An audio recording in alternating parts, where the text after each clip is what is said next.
On a un peu de retard. Donc, d'abord, je me présente pour un certain nombre d'entre vous, puisque on a beaucoup d'élus. Donc, je suis Christian Montet, je suis le président actuel de l'Association des maires. À ma droite, Antoine Jimenez, donc, qui est le maire de Quézac, trésorier de l'association. Donc, je suis moi-même maire de Marcollès. Voilà, donc nous avons, alors je vous souhaite tous bonjour ou bonsoir et je suis heureux de vous accueillir pour cette petite session de formation avec Mairie de Mines donc, et la Banque Postale sur le thème, donc l'élaboration du budget de sa commune et le titre Les fondamentaux. Effectivement, je pense qu'il est important de dire que là, nous allons traiter des fondamentaux, des choses qu'il est nécessaire de connaître dès le plus tôt possible pour pouvoir comprendre le document budgétaire et pour pouvoir faire les choix budgétaires et financiers, et ensuite aussi pour suivre l'exécution du budget tout au long de l'année. Cette année étant déjà d'ailleurs très largement commencée, puisque généralement, le vote du budget intervient au mois d'avril, et cette année, pour des causes que vous connaissez, il interviendra au plus tard avant le 31 juillet. Donc, l'année budgétaire est déjà très largement écoulée. On a pu quand même gérer grâce à des procédures un petit peu dérogatoires, mais il est temps qu'on remette de l'ordre dans les gestions financières des communes et qu'on puisse voter ce budget comme il se doit. Alors, je voudrais rassurer tout le monde parce qu'à la fin de cette session, il est tout à fait possible que vous n'ayez pas tout maîtrisé, que vous n'ayez pas tout compris. Je ne sais pas d'où vous partez, mais c'est vrai que l'exercice budgétaire n'est pas un exercice facile pour les élus. Fort heureusement, nous avons autour de nous les secrétaires de mairie, qui sont généralement des spécialistes et qui ont acquis beaucoup de technicité et de compétences en la matière. Et puis, nous avons aussi à côté de nous le trésorier, notre trésorier, le receveur municipal, on l'appelle comme on veut, qui est chargé, lui, de la tenue des comptes et qui est aussi tout à fait en mesure de nous apporter les conseils et les remarques qui nous seront utiles pour l'élaboration et l'exécution du budget.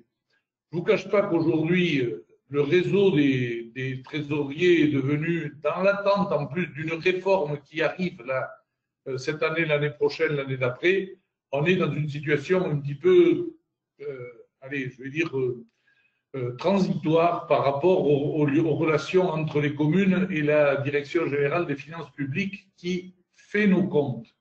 Mais ça, c'est une autre histoire et on y reviendra plus tard. Moi, je vais. Alors, juste un mot sur l'association des maires du Cantal. Beaucoup d'entre vous donc, sont nouveaux élus, nouveaux maires, nouveaux adjoints. Sachez que vous avez reçu des documents en mairie qui vous présentent l'association des maires, qui vous disent que nous pouvons vous apporter. Franchement, la vie de l'association des maires, c'est quelque chose qui est extrêmement, me semble-t-il, utile pour nos collectivités.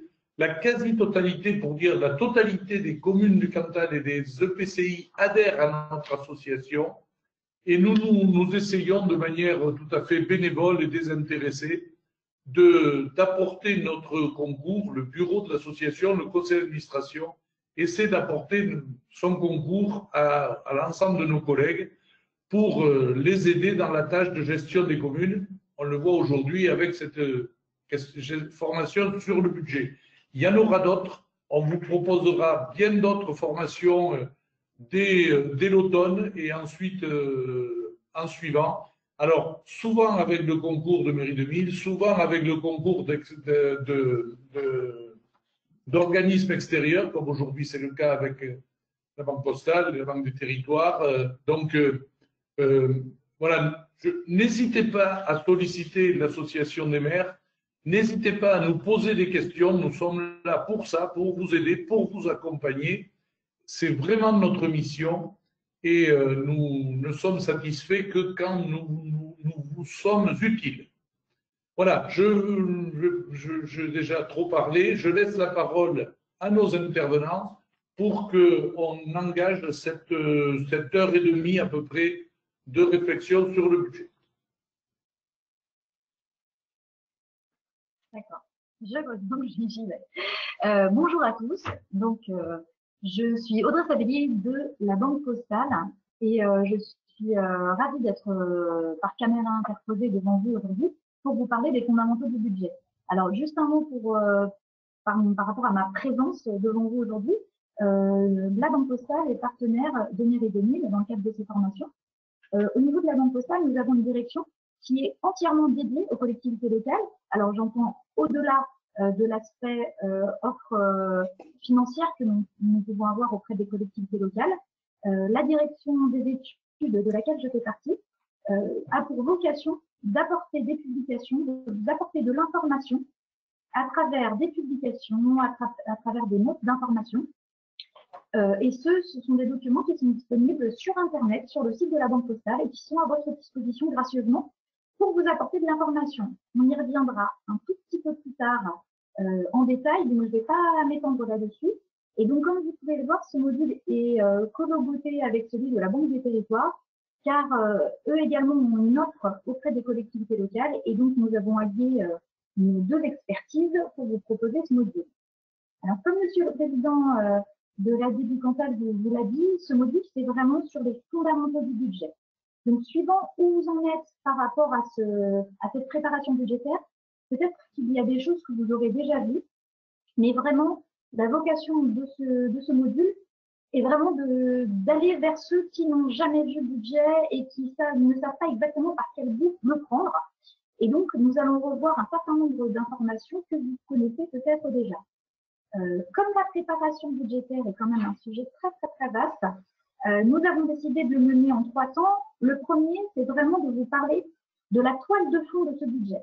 La toile de fond, qu'est-ce que ça va être? Eh bien, ça va être vous redonner un maximum de cadres, que ce soit légal, que ce soit temporel, pour vous donner la toile de fond qui doit correspondre à votre budget. Avant même, j'ai envie de dire, la préparation, la construction budgétaire.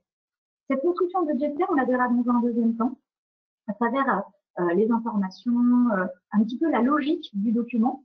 Et puis, dans un troisième temps, là, c'est vraiment une ouverture sur l'arbitrage ou les décisions qui peuvent être faites. Alors, je dis bien que c'est vraiment une ouverture parce que finalement, après ce module, il va y avoir une nécessité, j'ai envie de dire, un besoin d'analyse financière plus poussée sur votre collectivité.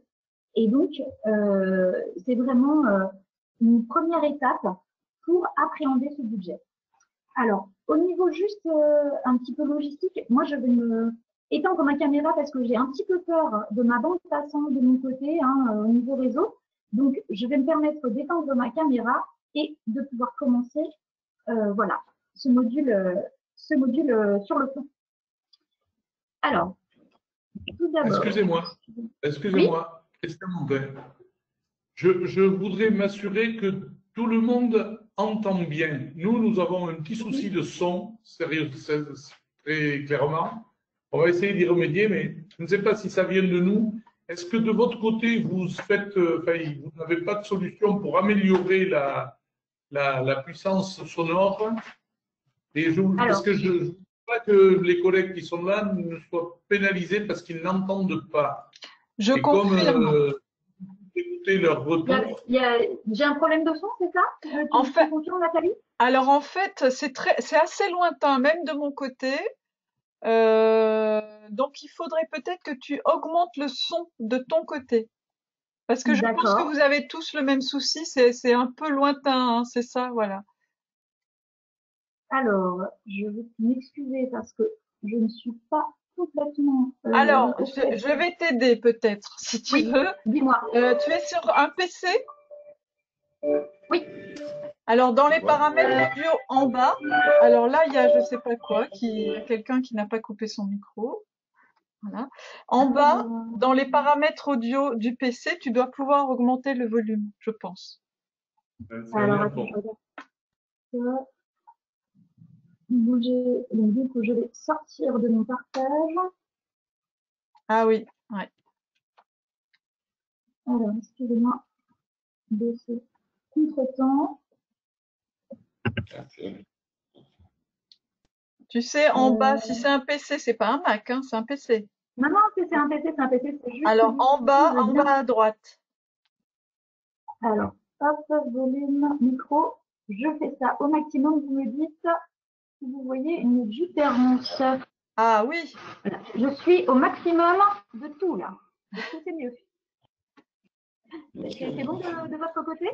Oui, comme ça. Hein. Nathalie? alors, Monsieur Montin, je vais couper votre micro. Excusez-moi parce que je voudrais qu'on arrive à régler.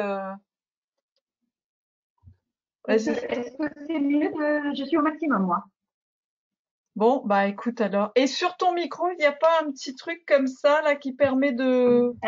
Oh là là, non, moi, c'est Bon. vraiment le. Je pourrais essayer ça, mais j'ai peur que ce soit encore pire, en fait. Donc, et puis, visiblement, il n'y avait pas le sujet Là, c'est hier. bien. Donc, Là, c'est bien. Là, c'est bien. ah bon. Bon, Enfin, je sais pas ce que voilà. vous en pensez, tout le monde. Vous pouvez hocher de la tête si vous trouvez que c'est mieux. Voilà. C'est mieux. Excusez-moi, bien hein, que vraiment, faut retenir. hier, ça a été, mais aujourd'hui, c'est. Mais hier, Voilà, tu j'ai n'avais mis au peut-être pas maximum les de. début. Hier, tu n'avais peut-être pas de casque, si? Si, Ah, tout à fait. ok. J'avais exactement le même équipement. Comme quoi, ça doit dépendre. Hein, c'est le réseau, c'est toujours pareil. Je suis vraiment désolée pour ce contretemps. Bon, et puis alors tous, Alors, vous hop, pouvez également augmenter le son hein, de votre ordinateur. Il y a aussi cette possibilité. Hein. Voilà. Allez, pardon. bon, Pardon pour plus de pour ce contretemps. sécurité, non, non, mais c'est moi. C'est bien de le dire au début parce que c'est toujours difficile à la fin. N'hésitez pas à me refaire un point. Mais enfin, là, je suis au maximum. Donc, je vais couper la caméra. On ne sait jamais si ça joue aussi là-dessus. Et nous allons pouvoir continuer. Alors, voilà, je vous ai passé une petite page de promo. Hein, voilà. Alors, connaître la procédure d'élaboration budgétaire. Tout d'abord, donc comme je vous le disais, nous allons parler de cette toile de fond qui est le budget. En commençant par une définition, le budget, c'est l'acte par lequel sont prévues et autorisées les recettes et dépenses annuelles de la commune. Alors, un petit point sur cette définition, elle provient du CGCT, ce qui est écrit en dessous. C'est le Code général des collectivités territoriales. Et donc, c'est un petit peu la Bible des collectivités, c'est-à-dire c'est le code qui va régir un maximum de choses pour les collectivités locales. Il y a d'autres codes auxquels vous allez certainement avoir affaire sur les marchés publics, par exemple, mais le Code général des collectivités territoriales définit une grande partie de ce qui régit les collectivités. Donc, on vous a indiqué l'article à titre informatif. Et derrière cette définition, il y a deux axes. Il y a un acte de prévision. Il va falloir anticiper les recettes et dépenses qui vont arriver sur l'année. Et un acte d'autorisation, parce que le budget de la commune va être proposé par le maire, mais bien voté par l'Assemblée délibérante. Alors, avant d'arriver sur ce budget directement, nous allons voir 5 principes qui régissent ce budget, en fait, qui sont des principes qu'il faut absolument honorer pour pouvoir proposer son budget dans de bonnes conditions. Il y a 2 principes sur la présentation du document et il y a 3 principes sur son adoption. Sur la présentation du document, les 2 principes que je vais vous exposer sont l'annualité et l'unité. Alors, l'annualité nous dit quoi? Elle nous dit que le budget, il est limité dans le temps. C'est un budget que vous allez proposer pour une période allant du 1er janvier au 31 décembre d'une année. Alors, vous allez voir, dans les principes, nous allons les voir au fur et à mesure, il y a souvent des dérogations, des exceptions à ces principes. Le premier, c'est la journée complémentaire. On le verra un petit peu plus loin, mais en fait, la fin de vos prévisions, enfin la fin de votre année budgétaire, ne sera pas vraiment le 31 décembre. Il y a certaines recettes et certaines dépenses que vous pourrez comptabiliser au-delà du 31 décembre pour des services qui auront été faits avant le 31 décembre ou des droits qui auront été acquis avant le 31 décembre. Et vous avez grosso modo sur le mois de janvier de l'année suivante pour venir rattacher ces recettes et ces dépenses qui auront eu donc un service fait ou un droit acquis, mais qui n'auront par exemple pas été payés. Donc, sur un service fait avant le 31 décembre, pour lequel le flux financier ne sera pas passé avant le 31 décembre, vous aurez le mois de janvier pour le faire passer. On verra ça un tout petit peu plus loin sous forme de schéma, ce sera certainement plus parlant. Et le deuxième exception, c'est le plan pluriannuel d'investissement ou les autorisations de programme. Alors là, on vous les a indiquées parce qu'en fait, vous allez bien prévoir un budget pour une année donnée du 1er janvier au 31 décembre. Mais cela n'empêche pas une prévision pluriannuelle sur un certain nombre de choses, notamment si vous avez de très gros projets en cours à venir. Vous pouvez vous dire, voilà, je vais construire un bâtiment, ça va se faire sur plusieurs années, et donc cette réflexion pluriannuelle peut être intégrée dans un plan pluriannuel d'investissement, mais par contre, ce que vous noterez, c'est ce qui correspond à l'année en cours. Donc, si vous avez prévu plusieurs tranches correspondant à plusieurs années sur un plan pluriannuel d'investissement, vous devrez intégrer dans votre budget uniquement ce qui concerne l'exercice budgétaire en cours. Donc, derrière exercice budgétaire, il s'agit de l'année pour laquelle vous allez préparer votre budget. Deuxième principe, toujours sur la présentation, c'est l'unité. L'unité, elle indique qu'il va falloir mettre dans un seul document l'ensemble de vos recettes et l'ensemble de vos dépenses. Il n'y a pas certaines qu'on met de côté ou qu'on met dans un autre document. Le budget doit comprendre l'ensemble des recettes et l'ensemble des dépenses. Là encore, il y a quelques exceptions. Il y a des documents budgétaires. Il y a notamment les décisions modificatives et le budget supplémentaire. Alors, ces documents que je viens de vous citer, ce sont des documents qui vont vous permettre de corriger votre budget. On va les revoir en détail tout à l'heure, donc je ne vais pas revenir dessus, mais en fait, ce sont des documents qui vont vous permettre de réajuster vos prévisions. Les budgets annexes, qui est en dessous, là, ce sont des documents qui vont être votés en même temps, à la même séance que le budget primitif. C'est-à-dire que vous allez pouvoir isoler un certain nombre de services publics dans des budgets séparés, parce que vous aurez envie de voir quel est le coût réel de ce service. Vous pouvez le faire pour n'importe quel type de service que vous apportez à votre population. Ça vous permet vraiment d'isoler les dépenses qui sont directement associées à ce service. Alors, c'est pareil, on va en dire un mot plus en détail. Donc, je vais tout de suite ouvrir la diapositive correspondante. Les budgets annexes, comme je vous le disais, vous permettent d'isoler les dépenses correspondant à certains services que vous apportez à votre population. Vous pouvez en faire autant que vous voulez, mais il y en a certains qui sont obligatoires. Et c'est ceux qui correspondent à ce qu'on appelle des services publics industriels et commerciaux, des SPIC. En fait, ceux-ci sont principalement vous correspondant liés à l'eau et l'assainissement ou aux ordures ménagères. Donc l'eau et l'assainissement, si c'est encore au niveau communal qu'elle est gérée. Pourquoi est-ce que c'est obligatoire? Parce que isoler les coûts de ce service vous permettront de savoir en face quel est le tarif que les usagers vont devoir payer pour que ces services soient équilibrés. Parce que ces services, eau et assainissement ou ordures ménagères, s'il s'agit de redevances, doivent être des services, doivent être des budgets qui sont équilibrés. Donc, ça permet d'isoler la dépense et en même temps de déterminer la tarification à appliquer pour équilibrer le budget. Vous avez normalement sur ce type de service une subvention communale qui n'est pas possible, mais il y a des dérogations pour les collectivités de moins de 3000 habitants. En termes de vote, ces budgets annexes, donc qui vont finalement prendre une partie des dépenses et des recettes que vous auriez indiquées dans le budget principal, donc dans votre budget primitif principal, eh bien, en fait, doivent être votés par le Conseil lors de la même séance que le budget principal. Il y a d'autres documents, les budgets autonomes ou les comptes attachés. Là, il s'agit de budgets qui ne sont pas à voter par le Conseil municipal lors du vote du budget principal. Ils sont votés par des instances responsables de l'établissement. Et à titre d'exemple que vous pouvez avoir sur votre territoire, ce sont les centres communaux d'action sociale, donc les CCAS, ou encore les caisses des écoles, par exemple, pour lesquelles vous allez peut-être être amené à verser des subventions pour les aider dans leur fonctionnement.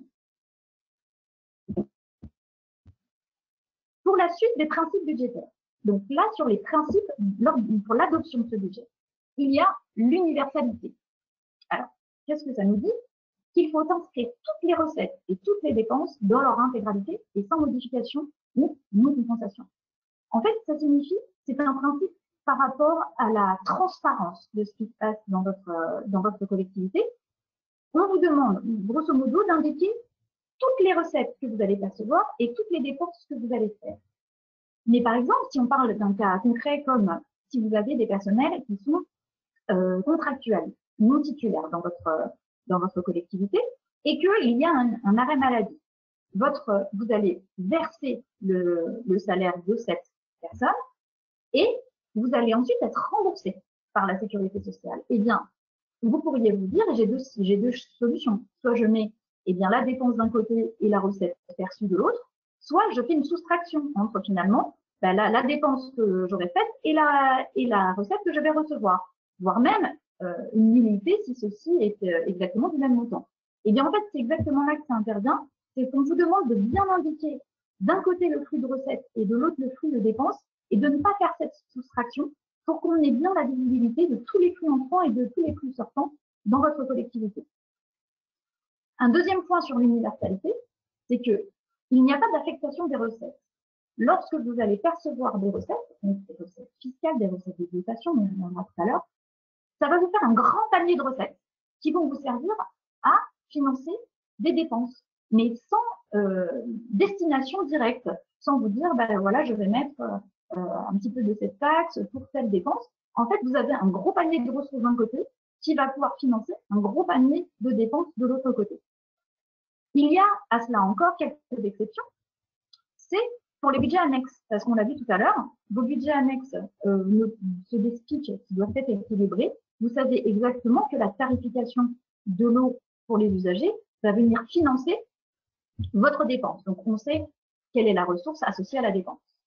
Et vous avez également, par exemple, sur les recettes dédiées, vous avez décidé de faire une construction ou un aménagement et vous avez demandé des subventions auprès notamment, par exemple, d'autres collectivités pour vous aider lors de cette construction. Eh bien, finalement, vous n'auriez pas fait cette dépense, vous n'auriez pas eu la recette. Donc, il y a un certain nombre de recettes qui finalement que vous percevez par rapport à un de vos projets. Donc là, on est sur des recettes qui sont complètement liées à une dépense que vous aurez faite. Donc ça, ce sont les deux exceptions sur ce principe d'universalité.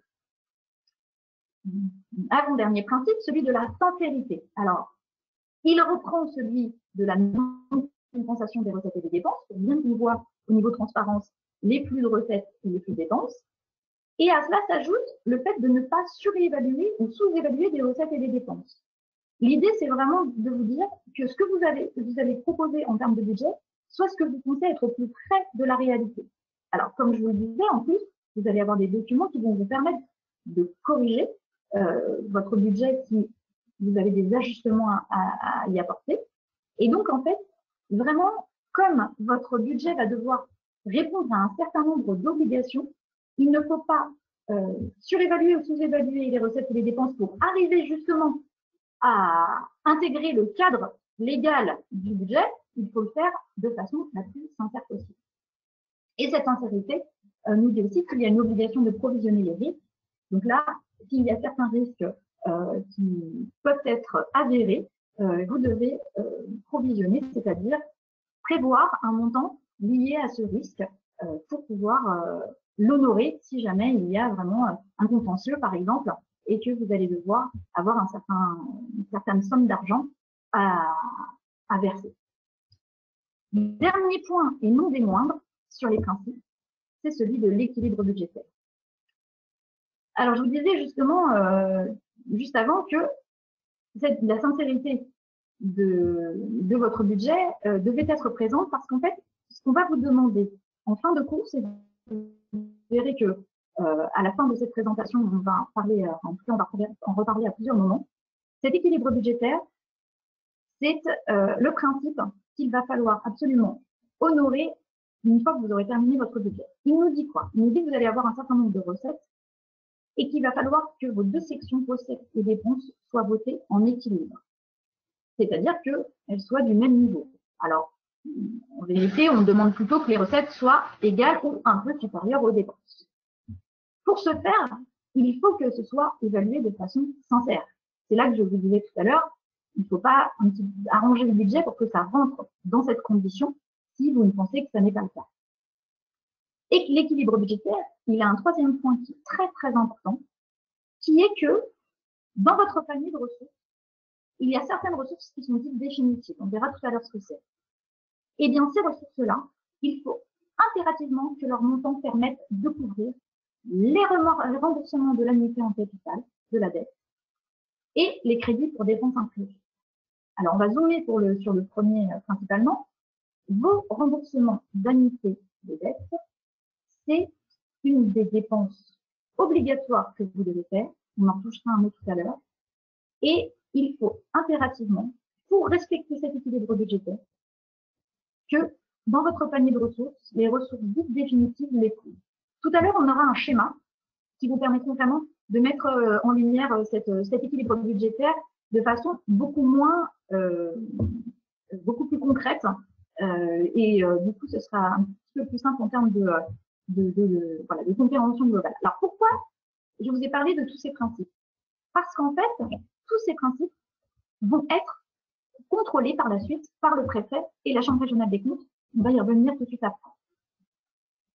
Dans les documents budgétaires, donc, nous parlons aujourd'hui de la préparation du budget. Mais vous savez qu'il y a plusieurs types de documents budgétaires. Alors, vous avez tout d'abord le débat d'orientation budgétaire. Je ne vais pas insister trop lourdement dessus parce que c'est obligatoire pour toutes les communes de plus de 3500 habitants. Donc, j'ai cru comprendre que il y avait un certain nombre d'entre vous qui étaient plutôt en deçà de ce niveau. En gros, juste pour vous dire un mot dessus, c'est des débats préalables à la préparation budgétaire, au vote du budget, qui permettent en gros une réflexion globale dans laquelle on va venir définir les grandes priorités du budget. Alors, ceci est obligatoire pour les communes de plus de 3500 habitants, mais il est bien sûr conseillé d'avoir cette réflexion préalable dans toutes les tailles de communes afin de pouvoir mettre dans le budget tout ce qui vous paraît être les grandes lignes, le programme prévisionnel du conseil municipal et de l'équipe municipale dans sa globalité. Deuxième document en termes de prévision, donc le budget primitif. Donc là, on l'a vu, ça contient les prévisions des recettes et des dépenses votées par le conseil municipal pour une année donnée. On va voir juste après un calendrier qui vous permettront de bien situer tout ça. Et les décisions modificatives et le budget supplémentaire. Donc voilà, je vous en parle maintenant. On l'a vu tout à l'heure dans l'unité, dans le principe de l'unité, que c'était une petite exception. Comme je vous le disais, votre budget primitif, une fois que vous l'aurez voté, vous allez pouvoir apporter des ajustements. Il faut savoir que lorsque vous allez voter dans votre budget les montants des dépenses, ces montants vont être limitatifs. C'est-à-dire que si vous avez décidé que sur de l'achat de carburant, par exemple, même si souvent on ne rentre pas dans ce degré de détail, mais si vous avez décidé de mettre 100 une année, et finalement vous allez avoir besoin de 120, eh bien, vous allez pouvoir passer une décision modificative pour modifier ce montant, pour le passer de 100 à 120. Mais attention, comme vous aurez voté votre budget en équilibre, il faut que votre décision modificative soit elle-même équilibrée. Pour ce faire, si vous augmentez de 20 une dépense, eh bien, vous aurez le choix soit de trouver une recette à hauteur de 20, soit de baisser une autre dépense à hauteur de 20, afin que votre budget reste équilibré. Le budget supplémentaire, donc les décisions modificatives, vous pourrez en faire autant que vous le souhaitez, à partir du moment où votre budget sera voté. Le budget supplémentaire, là, vous n'avez le droit d'en faire qu'un seul. Et en fait, il sert également à réajuster le budget primitif, mais il sert surtout à réintégrer les résultats de ce qui s'est passé sur l'année d'avant, parce qu'en règle générale, le budget primitif est voté avant le compte administratif de l'année d'avant, donc c'est-à-dire avant d'avoir fait le point sur ce qui s'est passé l'année d'avant. Justement, on va en dire un mot. Lorsque vous faites au jour le jour, lorsque vous voyez arriver les dépenses et les recettes dans votre collectivité, en fait, vous avez tout prévu dans le budget, mais il se trouve qu'au niveau du secrétaire de la mairie, on va venir regarder ce qui se passe en réalité, ce qui est réellement exécuté. Donc, vous allez avoir les titres de recettes ou les mandats de dépenses qui vont se passer donc, en mairie. Et donc, tout va être notifié. Et tout ce qui est réellement fait est notifié dans un document qu'on appelle le compte administratif. Et donc, en fin d'année, vous avez l'ensemble finalement de ce qui s'est passé en termes de dépenses et de recettes dans ce compte administratif. Et c'est ce compte administratif qui sera voté l'année suivante par l'Assemblée. On va le voir sur le cycle, donc ce sera beaucoup plus parlant. Et donc, comme je vous le disais, souvent le budget primitif est voté avant d'avoir fait le point sur son compte administratif. Et donc, le budget supplémentaire qu'on a vu juste avant, il est là pour réintégrer les résultats qui sont votés dans ce compte administratif. Et donc, parce que si jamais le compte administratif est lui-même voté avant le budget, vous devez absolument intégrer ces résultats dans le budget, c'est obligatoire. Et en dessous, vous voyez, il y a écrit compte de gestion. Et qu'est-ce que c'est que le compte de gestion? Eh bien, c'est qu'en fait, de son côté, le trésorier va faire exactement la même chose que vous. Lorsque vous allez lui donner les justificatifs des recettes et des dépenses pour tout ce qui se passera au niveau de votre collectivité locale, lui, de son côté, il va faire exactement la même chose que vous. Il va répertorier les dépenses et les recettes qui seront passées au cours de l'année. Et en fait, le but du jeu en fin d'exercice, donc en fin d'année, lorsqu'il va falloir voter son compte administratif pour bien acter ce qui s'est passé dans l'année précédente, il faudra que le compte de gestion et le compte administratif soient exactement identiques. Donc voilà le cycle budgétaire. Donc on va revoir certaines notions que l'on vient de voir à travers les documents budgétaires. Tout d'abord, je voulais vous dire juste que je vais vous présenter là un cycle budgétaire classique, c'est-à-dire pas du tout 2020, hein, comme le président vous l'a dit, cette année, vous l'avez vu d'ailleurs aussi, est vraiment très atypique. Donc on va commencer par un cycle normal. Pour un cycle normal, vous avez donc la possibilité ou le devoir de faire un rapport d'orientation budgétaire, c'est ROB, c'est l'acronyme que vous avez tout en haut, la première flèche, ou un débat d'orientation budgétaire, dans les 2 mois avant le vote de votre budget. Comme je vous le disais, c'est pour préparer, décider des grandes directives du budget, donc on le fait en amont. Votre budget, le BP, budget primitif, vous pouvez le voter en règle générale à partir de la fin d'année, juste avant, pardon, le début de l'année, au final, jusqu'au 15 avril de l'année en cours. Donc, par exemple, en 2021, vous pourrez voter votre budget, par exemple, de décembre jusqu'au 15 avril 2021. Et ce, pour l'année 2021. L'année en temps normal, le vote des taux, c'est-à-dire qu'on parle en termes de fiscalité, vous allez pouvoir voter éventuellement un changement des taux, et bien vous avez jusqu'à la date du vote du budget pour le faire. Donc, la flèche du dessous, la troisième flèche, le CA compte administratif, comme je vous le disais, en fait, il fait le point sur ce qui s'est passé l'année d'avant. Et bien, comme vous pouvez le voir, votre compte administratif, donc en temps normal, imaginons que nous sommes en 2022, votre compte administratif 2021, vous pourrez le voter jusqu'au 30 juin de l'année 2022. Donc, comme vous pouvez le voir, sur une année normale, on peut voter son budget primitif, c'est souvent le cas, avant d'avoir acté ce qui s'est passé l'année d'avant. Et donc, on vient faire, donc c'est la quatrième flèche, un budget supplémentaire, BS. On vient faire un budget supplémentaire, donc vous pouvez le faire à partir du moment où votre budget primitif a été voté. Et souvent, il est là pour prendre en compte les résultats du compte administratif de l'année d'avant dès qu'il a été voté. Et tout en bas, DM, décision modificative, que vous pouvez faire donc à partir du moment où vous avez voté le budget, donc il est là pour le rectifier, et que vous pouvez faire, et là, je mets l'accent dessus, jusqu'au 21 janvier de l'année suivante. Pourquoi? Parce que là, on revient au principe de la journée complémentaire. Comme je vous le disais, il y a un certain nombre de recettes et de dépenses que vous allez pouvoir inscrire rattaché à l'année en cours, qui se passe sur le mois de janvier de l'année suivante. Et donc, comme on l'a dit, c'est que lorsque en décembre, aucun droit a été acquis avant le 31 décembre. On reviendra tout à l'heure sur quel type de recettes et de dépenses il s'agit, parce qu'elles ne sont pas toutes concernées. Mais c'est pour ça que vous pouvez passer des décisions modificatives jusqu'au 21 janvier de l'année suivante, notamment pour prendre en compte des évolutions qui seraient liées à ce rattachement de recettes et de dépenses sur l'année précédente. Maintenant, nous allons parler de 2020. Alors, comme on a déjà bien avancé dans l'année, vous avez aujourd'hui, que ce soit pour les débats d'orientation budgétaire, le budget primitif ou le compte administratif, une date qui est celle du 31 juillet 2020. En fait, vous le savez, cette année, on peut voter un budget primitif jusqu'au 31 juillet 2020. Et comme c'est une année atypique, l'année 2019 peut être validée, donc le compte administratif 2019 peut être validé jusqu'au 31 juillet 2020. Je vous mets l'accent également sur le vote des taux. Alors, le vote des taux cette année n'est pas à la même date que le vote du budget.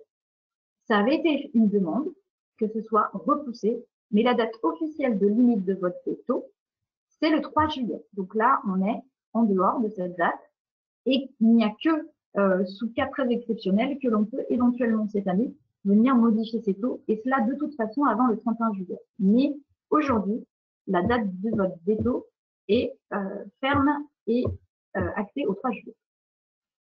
Le budget supplémentaire, donc là, et les décisions modificatives, il n'y a pas de modification à ceci près qu'elles vont intervenir à partir du vote du budget qui lui-même peut être voté plus tardivement.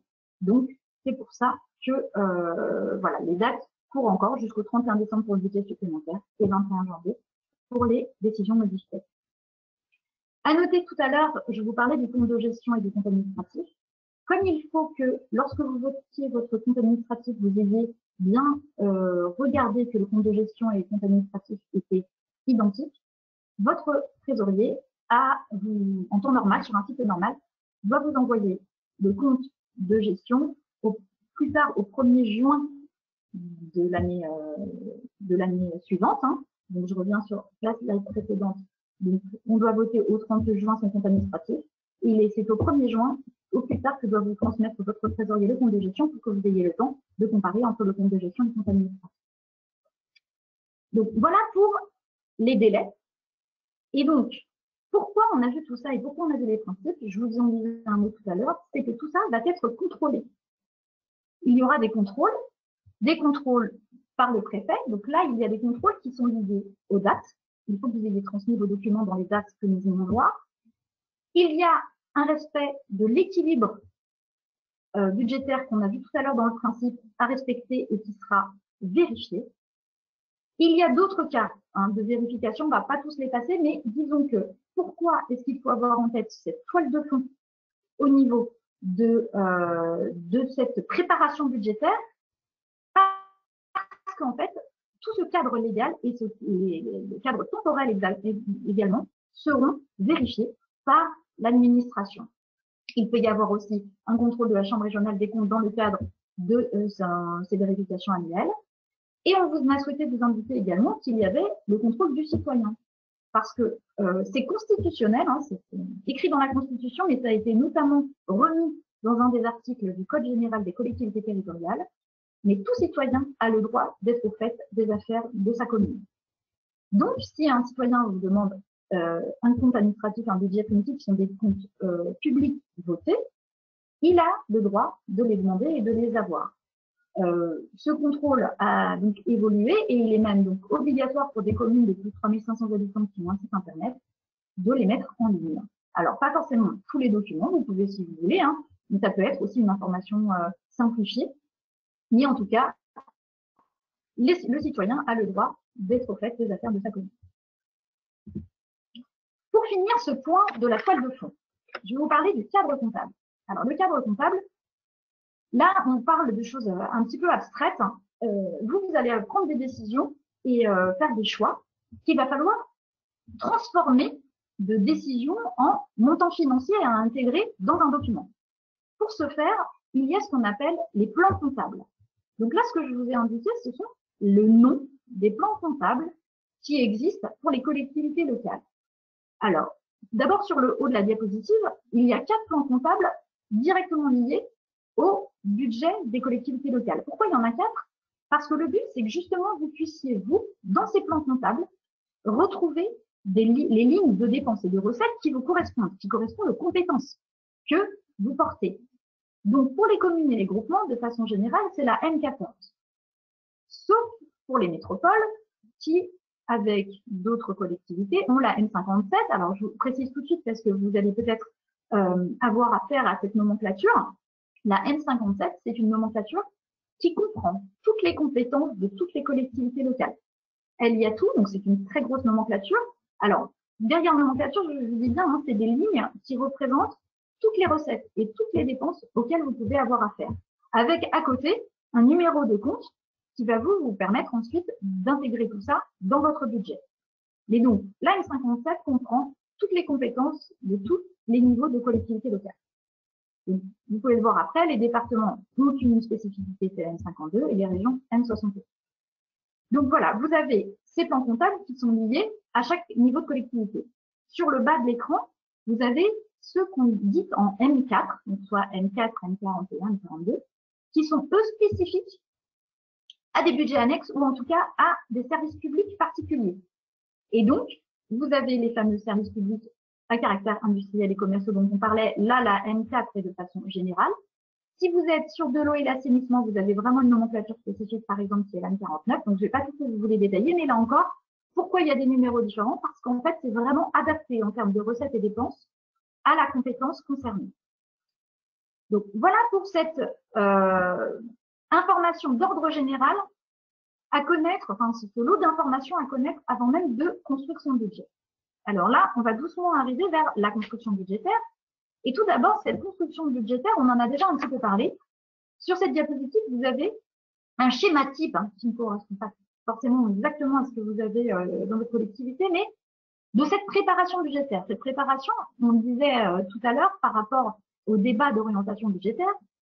Tout d'abord, c'est l'équipe municipale qui va prendre des décisions sur l'élaboration d'un programme. C'est ce que vous avez tout en haut. Et ensuite, il y a un examen par le conseil municipal et ensuite il y aura le vote par le maire. Mais en amont de ça, lorsque vous êtes dans cette préparation de programme, il y a certainement des choses, si vous voulez mettre en place par exemple un nouveau service, qu'il va falloir étudier. Et là, vous pouvez mettre en place des commissions municipales pour étudier certaines propositions, pour regarder certaines faisabilités. Il y a également, tout à l'heure, monsieur le président de l'AD en parlait, votre secrétaire de mairie, votre secrétariat de mairie, qui là est là depuis un moment, qui sait faire au niveau de la préparation budgétaire et qui peut même apporter des informations et un avis pour éventuellement si vous avez des nouvelles choses à mettre en place. En tout cas, qui peut vous aider aussi sur cette préparation budgétaire. Il y a éventuellement des services municipaux qui peuvent regarder aussi des études de faisabilité, qui peuvent voir un petit peu l'impact de ce qui seront les décisions qui seront prises de façon globale par l'équipe municipale. Et il y a également, on l'a indiqué, votre trésorier public. Je reviens encore à ce que disait monsieur le président de l'AD tout à l'heure, qui est là également pour éventuellement vous conseiller. Alors, il n'a pas d'avis, on a marqué avis, mais il n'a pas d'avis sur vos décisions et vos choix politiques. Il a un avis et des conseils sur la partie financière et il peut vous apporter de l'information, notamment des analyses financières pour votre collectivité. Voilà, donc c'est un processus de décision global qui doit s'intégrer dans un budget qui va être proposé donc par le maire et ensuite voté par le conseil municipal. Maintenant, pour cette préparation budgétaire, vous allez avoir éventuellement donc des choix, des décisions, des envies, des nouveautés à apporter, mais il faut bien se dire que pour préparer son budget, il y a un certain nombre d'informations que vous allez recevoir et qui vont vous permettre de prendre ces décisions. Par exemple, toutes les informations indispensables qui sont communiquées par l'État. Vous le savez, l'État va vous informer en vous envoyant justement des informations fiscales, par exemple, va vous donner ces informations pour que vous sachiez exactement quel est le niveau des recettes fiscales que vous allez percevoir et que vous allez pouvoir inscrire dans votre budget. De même, pour les dotations et subventions. Vous savez, l'État verse des dotations et subventions aux collectivités locales et ce niveau de dotation et de subvention doit vous être fourni pour que vous sachiez quels vont être le montant de ces ressources pour votre préparation budgétaire. Il y a d'autres types d'informations qui vous seront communiquées, comme s'il y a une évolution des rémunérations des agents qui est prévue, parce que bien évidemment, si vous avez une idée très claire de la masse salariale de votre collectivité, mais que vous savez qu'il y a une évolution, par exemple, du point d'indice qui doit arriver en cours d'année, vous allez devoir le prendre en compte par anticipation pour pouvoir prévoir au mieux votre budget. Et ensuite, des informations plus de conjoncture économique sur, par exemple, la variation de l'indice des prix qui donne une évolution qui peut vous donner des informations sur notamment l'évolution du panier, hein, ce qu'on appelle aussi le panier du maire, c'est-à-dire toutes les dépenses que doivent faire les maires dans leur collectivité locale et qui peut donc avoir une évolution un peu plus importante si vous savez qu'il y a une inflation plus importante qui doit arriver.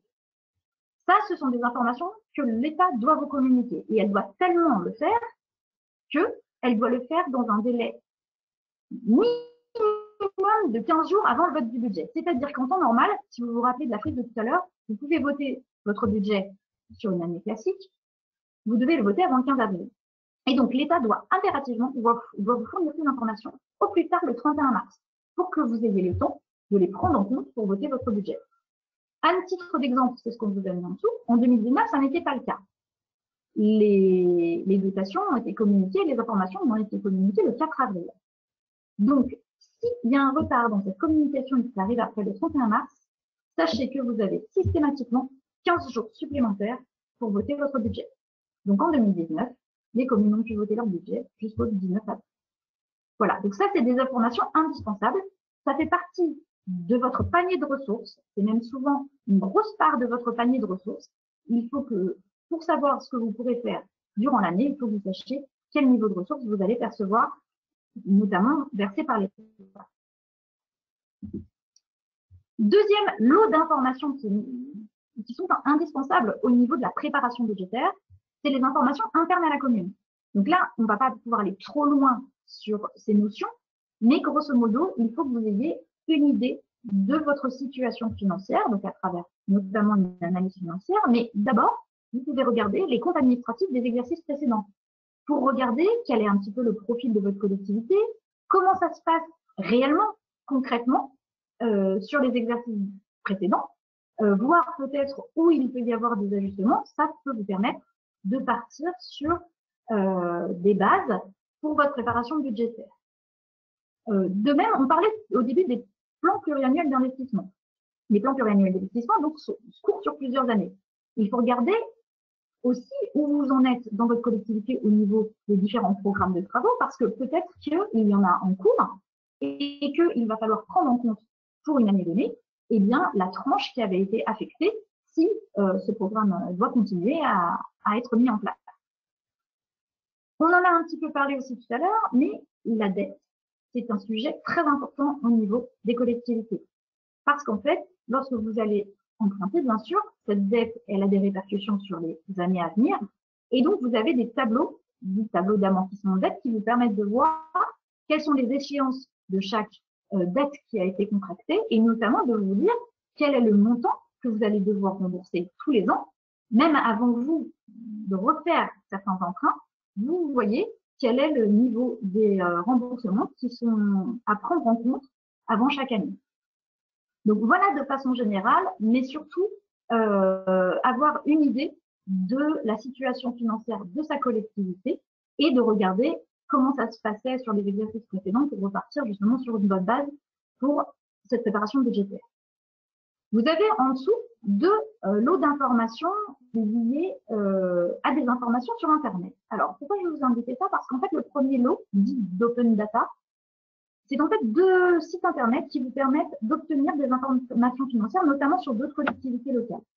Alors, sur le premier, il faut savoir que ces informations sont assez difficilement accessibles, j'entends, parce que souvent, il y a besoin d'outils pour pouvoir lire les fichiers.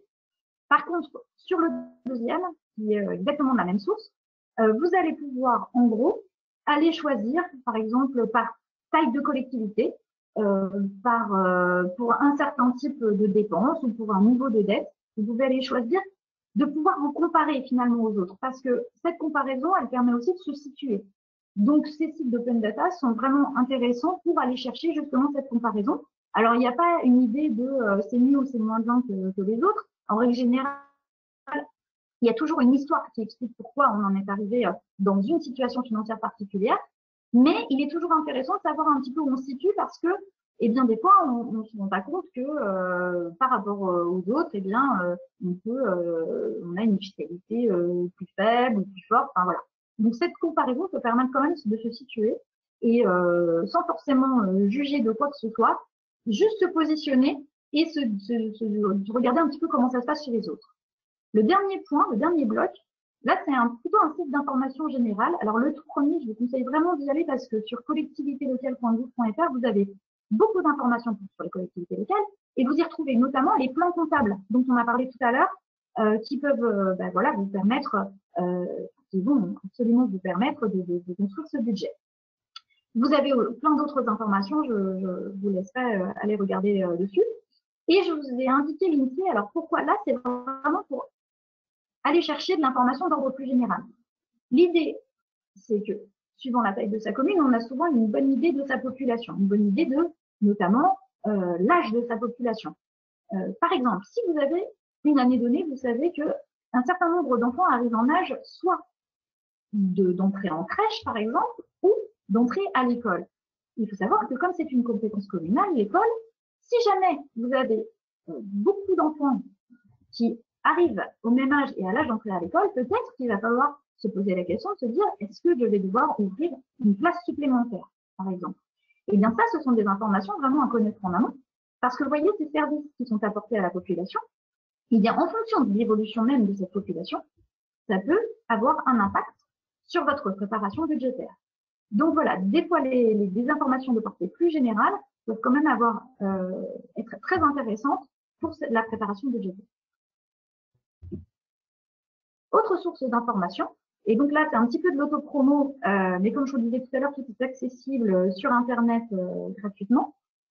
On vous parlait tout à l'heure de la préparation budgétaire et notamment du débat d'orientation budgétaire. Alors, en effet, le débat d'orientation budgétaire, il est obligatoire pour les communes de plus de 3500 habitants. Mais il faut savoir que dans cette idée de réflexion post-vote du budget, l'idée, c'est de se dire, eh bien, en projet de loi de finances, le gouvernement décide d'un certain nombre de choses, et notamment des choses qui vont avoir un impact pour les collectivités locales.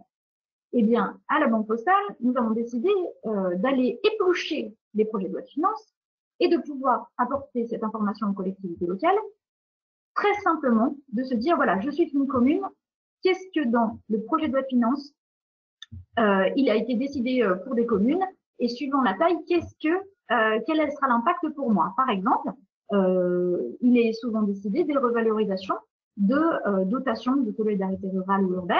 Eh bien, donc nous, on a appelé ça le support au débat d'orientation budgétaire. Dans ce type de document que nous vous proposons, et nous ne sommes pas les seuls, et vous pouvez retrouver ces informations aussi à d'autres endroits, mais vous pouvez avoir cette information de je suis une commune, voilà, si je veux faire ma préparation budgétaire, je veux être au courant de savoir s'il y a des évolutions sur telle dotation ou s'il y a une réforme qui va avoir un impact direct sur moi. Et ça, par exemple, l'exemple que je donne habituellement, qui commence un petit peu à dater, mais qui a eu son lot de conséquences, c'est la réforme des rythmes scolaires, où lorsque le gouvernement a décidé que l'école allait se terminer un petit peu plus tôt, eh bien, il a fallu pour les communes se mettre en place et en ordre de marche pour l'accueil des enfants après les heures scolaires, donc soit en prévoyant d'embaucher des gens pour l'accueil de ces enfants, soit en devant préparer un endroit pour les recevoir. Donc, typiquement, c'est le type de décisions qui peuvent avoir un impact direct sur une préparation budgétaire et donc des choses à mettre absolument à intégrer dans le budget. Deuxième point sur les études économiques et marchés financiers. Donc là encore, un lien Banque Postale, mais des informations que vous pouvez avoir aussi par ailleurs.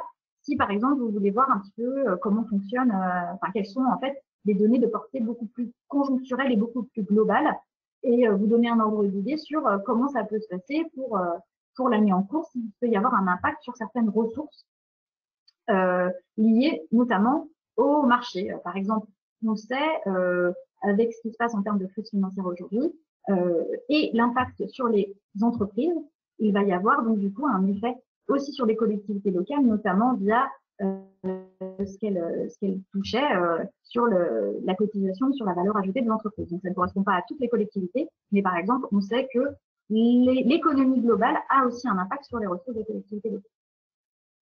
Et tout en bas, pour finir sur ces informations, sur ces outils et sur ces informations, les guides du maire, du président d'intercommunalité 2020 de l'AMS ou le guide du maire 2020 de la DGCL. Alors, je vous ai mis les deux couvertures en bas.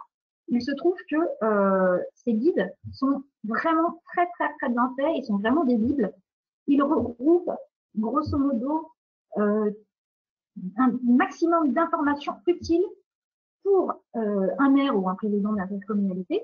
Il va notamment prendre en compte tout ce qu'on s'est dit, nous, ensemble, là, sur la préparation budgétaire, mais également sur la responsabilité du maire ou les pouvoirs de police, etc. En fait, ça couvre un champ très, très large d'informations. Et donc, je vous conseille vivement de pouvoir avoir ces documents. Je crois qu'ils vous sont d'ailleurs transmis pour ce qui est du guide de l'AMS. Et sinon, le guide du maire de la DGCL est lui en ligne. Donc, voilà pour les informations à prendre en compte et à recevoir pour sa préparation budgétaire. Un autre axe dont on voulait vous parler pour cette préparation budgétaire, c'est que votre collectivité, qui là est représentée au centre avec le budget principal et éventuellement le budget annexe, n'évolue pas seule. Elle évolue dans un cadre dans lequel il y a d'autres acteurs. Et donc, nous, on va se focaliser sur ce qui va avoir un impact sur votre budget. Donc là, on est bien d'accord que c'est une photographie qui ne correspond pas forcément à tous, mais c'était un titre d'exemple. Par exemple, tout ce que vous avez sur la droite de cette diapositive, ce sont tout ce qui va être association, directement lié donc à un service qui va être apporté du loisir, par exemple, à votre population dans votre collectivité. En règle générale, ces associations vous demandent des subventions ou, en tout cas certaines, vous devez avoir une aide qui sort de votre commune pour aller vers ces subventions.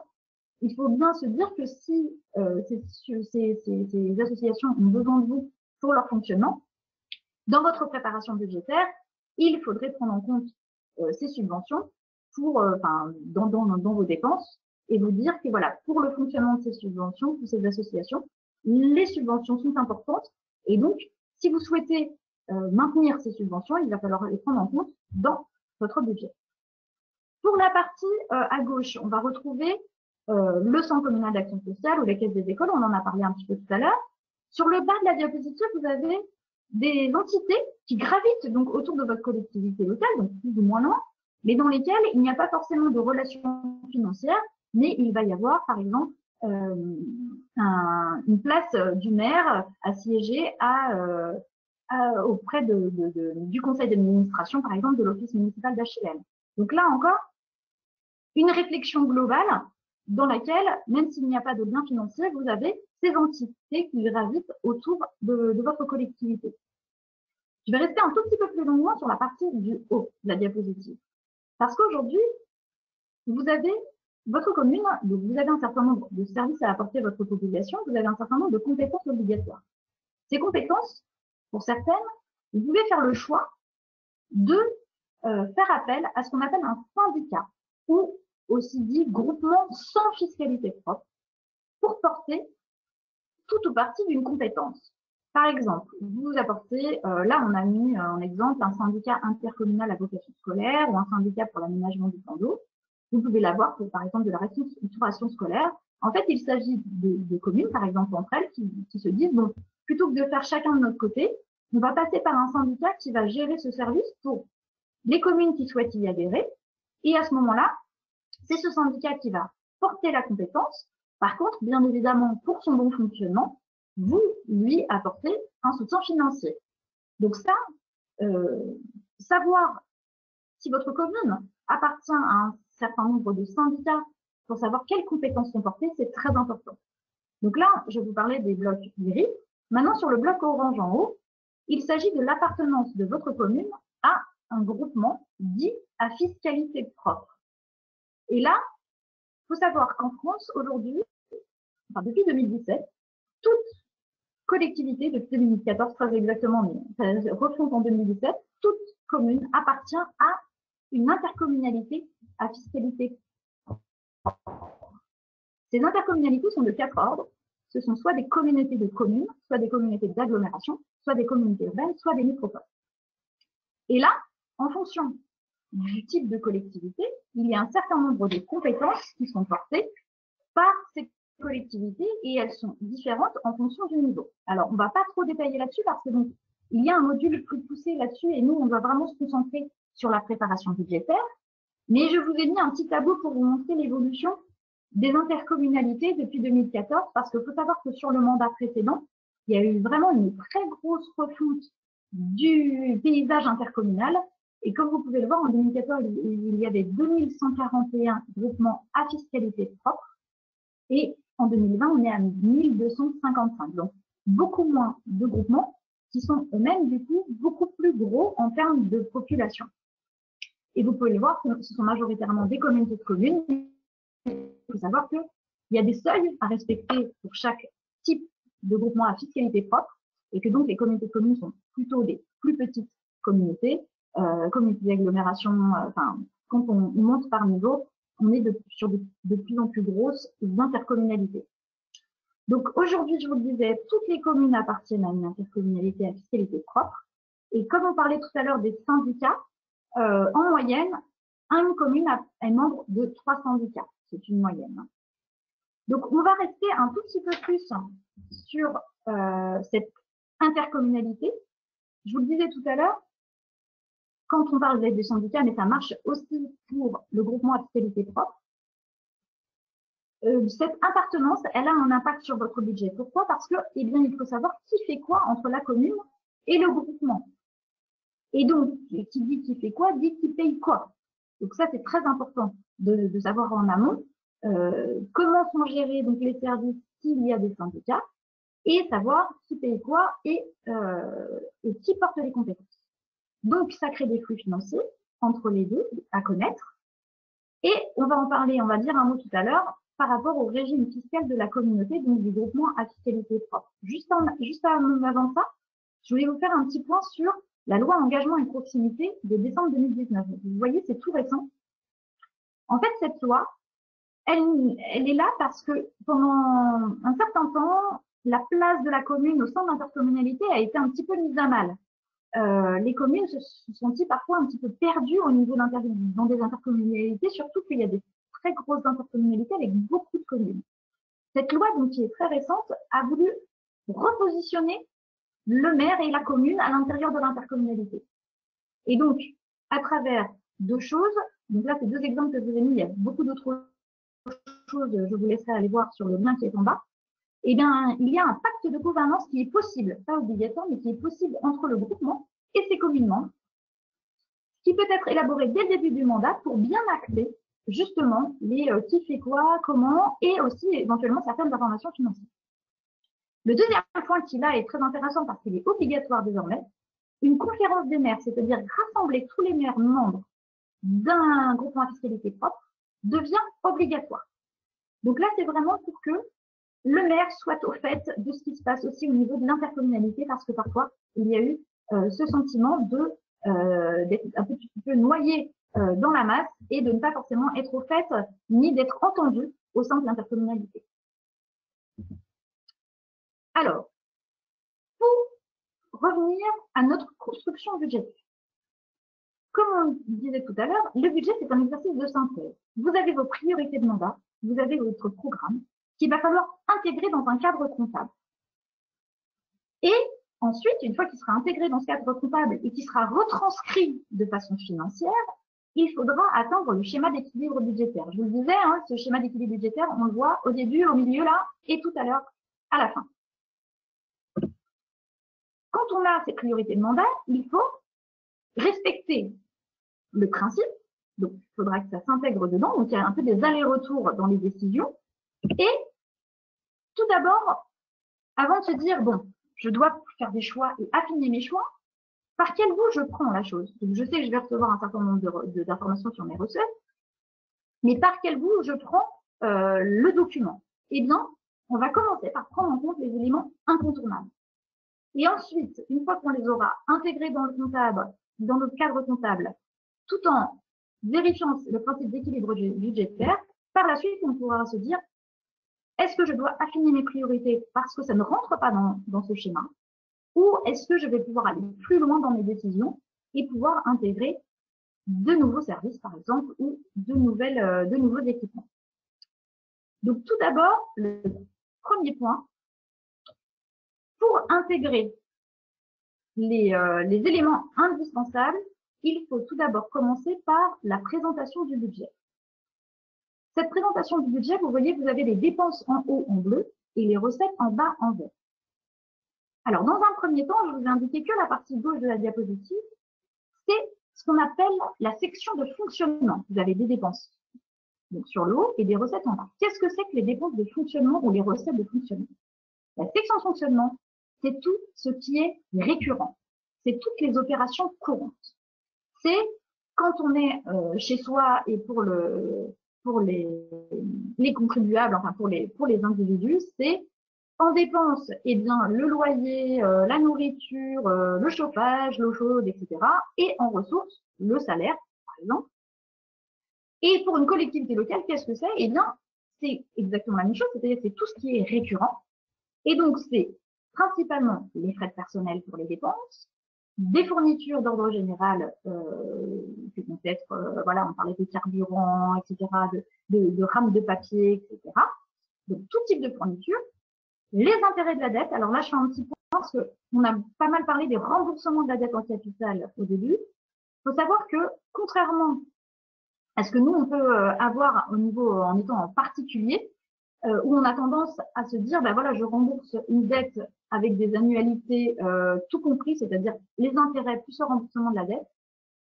Les collectivités locales, au niveau comptable, séparent les intérêts du remboursement en capital. Voilà, c'est un changement comptable. L'un est considéré donc comme une dépense de fonctionnement et pas l'autre. Donc, c'est pour ça que là, on a bien zoomé sur uniquement les intérêts de la dette et non pas le remboursement en capital. Dans les dépenses, on trouve quoi également? On a des frais généraux ou des subventions que vous versez. Par exemple, on parlait des associations tout à l'heure. Si vous versez une subvention à une association qui elle-même va s'en servir pour acheter des maillots de foot ou autre chose, eh bien, vous l'aidez dans son fonctionnement. Alors, c'est une subvention de fonctionnement. En recette, qu'est-ce qu'on retrouve? Eh bien, on va retrouver tout le panier de ressources dont on a parlé jusque-là, à savoir tout ce qui est fiscalité, en impôt direct ou indirect, tout ce qui est dotation de l'État, et notamment, enfin, également, tout ce qui est produit des services. Donc, tout ce qui est tarifaire, les redevances, donc tout ce qui est lié à un service sur lequel il y a un tarif ou à une vente. Ça, c'est du fonctionnement. Et en fait, qu'est-ce qu'il y a? Il y a l'investissement. L'investissement, c'est tout ce qui vient modifier de façon durable votre patrimoine, la valeur de votre patrimoine. Pour un particulier, si on revient à cet exemple-là, c'est bien évidemment au moment où vous allez vous acheter un logement. Mais ça peut être également au moment où vous achetez une voiture, suivant le montant par rapport donc, à votre patrimoine global, et bien ça rentre dedans. Pour une collectivité locale, il s'agit de travaux, de bâtiments de réseau, d'acquisition d'immeubles, par exemple. Donc, tout ce qui va être, tout ce qui va permettre d'augmenter le patrimoine de la collectivité locale. Et également, vous le voyez, les remboursements du capital de la dette qui sont mises en investissement. On le verra tout à l'heure sur le schéma, mais c'est tout simplement parce que lorsqu'on vient emprunter, on va venir emprunter uniquement pour des investissements. Donc, tout ceci est considéré comme dans la partie des investissements. En recette, qu'est-ce qu'on retrouve? Eh bien, on va retrouver des subventions reçues qui vont être, par exemple, liées à une construction que vous avez faite pour laquelle une autre collectivité ou si c'est sur de l'eau et l'assainissement, l'agence de l'eau a pu vous aider, et des dotations. Et vous retrouvez également en recette d'investissement les emprunts. Donc ça, c'est très important de l'avoir en tête. Et notamment, je reviens à la fameuse journée complémentaire. J'ai refait un petit point là-dessus. Mais cette journée complémentaire dont je vous parlais pour les services faits ou les droits acquis ne correspond qu'à des recettes ou des dépenses de fonctionnement.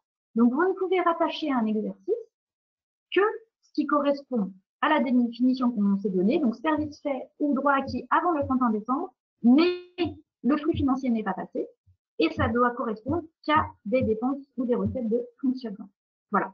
Donc, niveau comptable pour les collectivités locales, c'est très important de faire cette distinction entre le fonctionnement et l'investissement. Pour reprendre notre logique du cadre comptable, notre logique de la préparation budgétaire, on disait, on va commencer par mettre dedans tout ce qui est incontournable. Et tout ce qui est incontournable, ça commence par quoi? Eh bien, ça commence par les dépenses. Et les dépenses obligatoires. Elles sont obligatoires au sens même de la loi. Elles sont indiquées en toutes lettres dans un des articles du Code général des collectivités territoriales.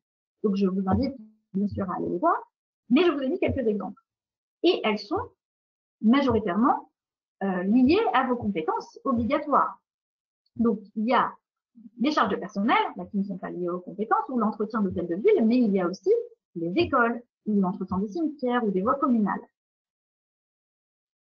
Et il y a également les intérêts et les remboursements de la dette. Donc là, peu importe les sections de fonctionnement d'investissement, c'est obligatoire de les honorer.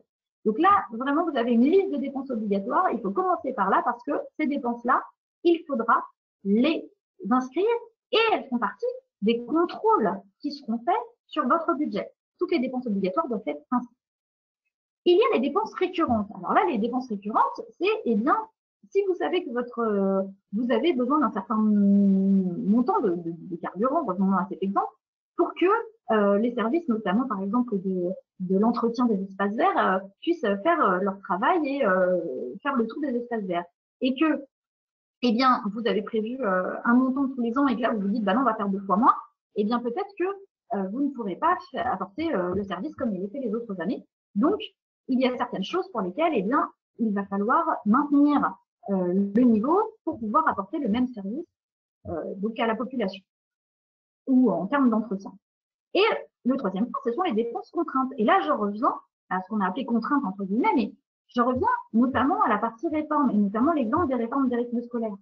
Là, même s'il ne s'agit pas d'une décision de votre part, il a fallu, lorsqu'il y a eu la réforme des rythmes scolaires, que les équipes municipales se mettent en place pour et réfléchissent à tout ce qui allait être les dépenses supplémentaires liées à cette réforme, notamment voilà, pour l'accueil des enfants.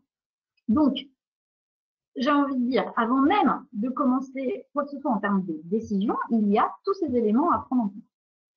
Mais, donc là, c'est en dépenses, mais en ressources, vous avez tout ce qui est produit attendu, qui vont vous être notamment notifiés. Tout ce qui va être fiscalité, dotation, on en a parlé tout à l'heure, et éventuellement, on en a aussi un petit peu parlé, le résultat de l'année d'avant si votre compte administratif a été voté. Sinon, je le redis, vous pourrez les réintégrer via le budget supplémentaire. Donc là, je vais passer rapidement. On l'a vu tout à l'heure, vous pouvez faire partie d'un syndicat qui porte une compétence, entre guillemets, à votre place, en tout cas, qui vous apporte ce service. Et donc, vu que vous ne le portez plus directement, vous allez aider financièrement, vous allez apporter une ressource à ce syndicat pour qu'il puisse faire le service proposé. Et donc, il y a cette participation financière est obligatoire pour vous parce que si ça n'était pas porté par ce syndicat, une fois que vous êtes membre de son syndicat, si c'était pas ce syndicat qui l'avait porté, vous l'auriez porté directement, donc vous auriez eu bien la dépense. Et bien là, c'est le syndicat qui le porte. Vous êtes membre de ce syndicat, donc c'est une dépense obligatoire pour la commune. Un petit point sur le groupement à fiscalité propre. Alors, je ne vais pas non plus pouvoir rentrer trop dans le détail de cette appartenance intercommunale, mais grosso modo, le groupement à fiscalité propre, donc vous avez tous un groupement à fiscalité propre de rattachement, peut avoir une fiscalité additionnelle ou une fiscalité professionnelle unique. Alors ça, c'est un régime fiscal, je ne vais pas pouvoir vous les détailler, mais si vous faites partie d'un groupement à fiscalité professionnelle unique, eh bien, tous les ans, il y a un montant qui vous est versé, qui s'appelle l'attribution de compensation. En fait, c'est le fruit de l'histoire. Je ne vais pas vous la refaire complètement, parce qu'on pourrait y passer un peu plus de temps. Mais en gros, votre groupement porte un certain nombre de compétences. À une période donnée, votre commune a versé un certain nombre de ressources au groupement pour qu'il porte ses compétences. Et donc, on fait une soustraction entre la compétence qui est portée par le groupement et les ressources que vous lui avez apportées pour faire cette compétence. Et si vous lui avez donné plus que la compétence qui lui a été transférée en termes de montant, eh bien, il va vous reverser de l'argent. Et ça, c'est une attribution de compensation. Alors, attention, je vous dis, il se peut aussi que lorsqu'il y a eu le transfert des ressources et le transfert des compétences, la compétence qui est apportée sur la commune soit supérieure à la ressource qui a été apportée à l'époque. Donc, cette attribution de compensation, elle peut aussi être dans l'autre sens, et peut-être que c'est votre commune qui la verse au groupement, que ce soit dans un sens ou dans l'autre. Sachez que ces montants, ils ne sont pas revus. Ils ne sont pas revus tant qu'il n'y a pas une nouvelle compétence qui est transférée vers le groupement. Donc, si vous savez sur les années antérieures que vous touchez une attribution de compensation en termes de recettes, eh bien, vous savez que vous allez percevoir cette même recette encore l'année prochaine. Si c'est en termes de dépenses, c'est la même, mais donc il faudra bien le notifier au niveau de la dépense. Mais en termes de niveau, il n'y a pas de raison que cela évolue, tant qu'il n'y a pas eu de nouveaux transferts de compétences et qu'ils viendront réajuster son montant. Il existe un autre lien financier entre la commune et son groupement, qui est la dotation de solidarité communautaire. Alors, c'est facultatif quand on appartient à une communauté de communes ou une communauté d'agglomération, mais c'est obligatoire pour les communautés urbaines et les métropoles. Par contre, que vous soyez dans une communauté urbaine, une métropole ou que vous ayez habituellement une dotation de solidarité communautaire dans une communauté de communes ou une communauté d'agglomération, il faut savoir que ce montant il est revu annuellement. Donc, il se peut que vous en perceviez une année et pas l'année suivante. Sachez s'il y a eu un pacte, un contrat entre la ville et l'interco, tout ça est déjà notifié. Mais s'il n'y en a pas eu, il y a des critères de répartition quand il y a une dotation de solidarité communautaire, donc qui sont mis en place. Hein. Mais par contre, si c'est facultatif, eh bien, il se peut qu'à un moment donné, il n'y en ait plus, ou il y en ait une nouvelle, et que si c'est une obligatoire, il faut savoir que le montant peut évoluer. Voilà. Donc, c'est pas pérenne comme l'attribution de compensation en termes de niveau.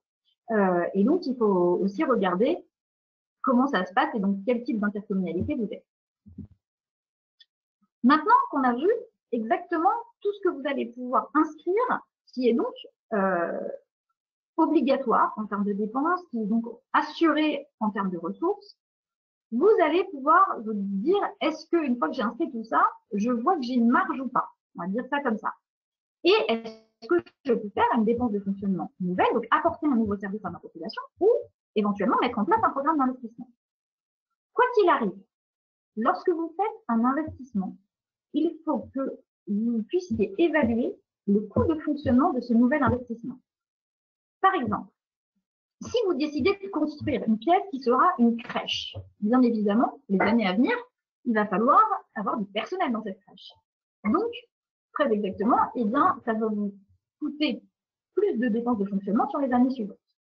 Si c'est une dépense d'investissement pour remettre en place un réseau d'eau, par exemple, des canalisations, là, pour le coup, le fonctionnement, il y en aura certainement un petit peu, mais ce sera beaucoup moins important que d'avoir un recrutement de personnel, par exemple.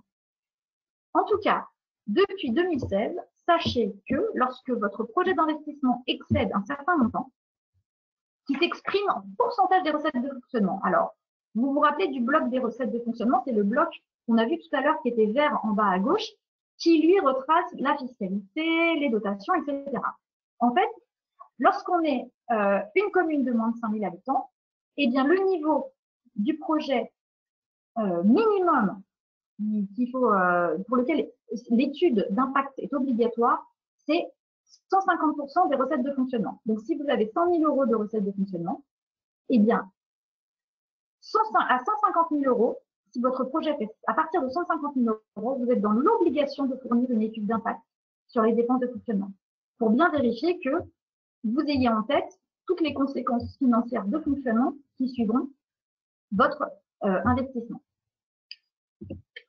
Maintenant, on arrive au schéma d'équilibre budgétaire, qui est vraiment le Graal à atteindre lorsque vous faites votre préparation budgétaire. Donc, on revient, là, vous avez les recettes à gauche et les dépenses à droite. C'est pas tout à fait dans le même sens que tout à l'heure. Et là, on va parler de la section fonctionnement. Je vais pas vous les balayer, mais vous allez avoir un certain niveau de recettes. Donc, à gauche, avec la fiscalité, etc., les dotations, et à droite, les dépenses de fonctionnement. Donc là, on va pas les détailler non plus, mais là, on parle bien de tout ce qui est opération courante. On a fait des blocs de taille différentes volontairement parce que, en toute logique, les recettes de fonctionnement vont être supérieures aux dépenses de fonctionnement. Pourquoi? Parce que vos recettes de fonctionnement doivent impérativement payer vos dépenses de fonctionnement parce que vous ne pouvez pas emprunter pour payer les dépenses de fonctionnement. Donc, à minima, il faudrait qu'elles soient équivalentes, mais il faut vraiment qu'elles soient supérieures. Pourquoi? Parce que ce petit bloc qu'on a indiqué, qui est donc la soustraction entre les recettes et les dépenses, qu'on appelle l'épargne brute ou l'autofinancement, eh bien, c'est ça, notamment, que sont les ressources définitives. Vous savez, dans le principe d'équilibre qu'on avait vu au début, on avait dit les remboursements d'emprunt doivent être faits par des ressources définitives. Eh bien, ces ressources, qui sont donc des ressources de fonctionnement qui sont en surplus par rapport aux dépenses de fonctionnement, vont nous permettre de financer les remboursements. Comment ça se passe? Eh bien, ces ressources, on va comparer leur montant au montant des remboursements d'emprunt et on va bien vérifier que ces ressources, qui donc sont en surplus par rapport aux dépenses de fonctionnement, couvrent le montant des remboursements d'emprunt. Et ça, c'est la fameuse règle d'équilibre budgétaire absolument à honorer. Donc, une fois qu'on a vu que ça permettait de rembourser les emprunts, eh bien, vous allez avoir en face éventuellement mis en place des nouveaux équipements ou de l'entretien, etc., que vous allez inscrire dans votre compte en dépenses d'investissement. Et en face, vous allez avoir un certain nombre de recettes d'investissement, on l'a vu tout à l'heure, et potentiellement, s'il manque eh bien, un peu de ressources, vous allez aller vers de l'emprunt. Donc là encore, tout dépend de la situation financière de votre collectivité, mais ce schéma d'équilibre budgétaire, c'est ce à quoi il faut aboutir lorsque vous aurez traduit financièrement tout ce qui se passe dans votre collectivité et que vous les réintégrez dans votre budget. Donc voilà, ça c'est vraiment l'aboutissement complet de cette inscription budgétaire. Maintenant, lorsque vous êtes arrivé à ce schéma, eh bien, vous pourrez vous dire, ben voilà, je sais que j'ai vu que tout s'intégrait à peu près dans le même schéma, ou alors ça s'intègre pas tout à fait, il faudrait que je puisse dégager un peu plus de ressources ou un peu moins de recettes pour aller plus loin. Et c'est là qu'on va faire juste une ouverture sur l'analyse financière, enfin, sur des décisions plus larges. C'est-à-dire qu'il faut que vous sachiez quelle est la capacité fiscale de votre collectivité. Est-ce que vous pourrez potentiellement augmenter les taux? Ça dépend de vos contribuables, ça dépend de votre situation.